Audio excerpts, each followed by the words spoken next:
जी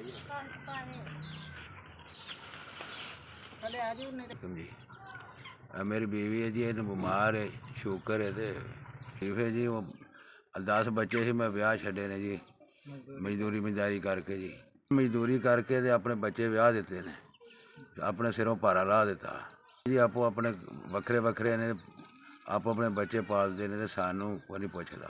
बीवी है जी, ये बहुत बीमार है, शुगर है, शुगर बहुत ज़्यादा हो गई, पैर गल गया है।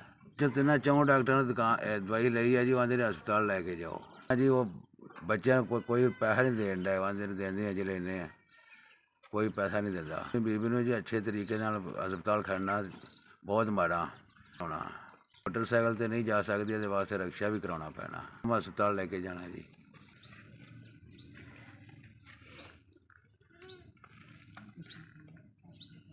मोटा डॉक्टर जी दवाई नहीं देता, वो आंदे लाहौर लै जाओ तो पैसे ले जाया जाता। पुछया 1-2 जियां तो कोई नहीं गल बड़ी, कौन देंदा जी किसी को। वालेकुम जी, 5000 रुपया जी तुहाडी तरफों मैनू मिलिया है बीवी के इलाज वास्ते, मेहरबानी तुहाडी। अस भी भेजा जी, अल्लाह तंदरुस्ती दे, खैर होवे धी पुत्र की खैर होवे जी, जिन्होंने 5000 घलाया, मेहरबानी जी।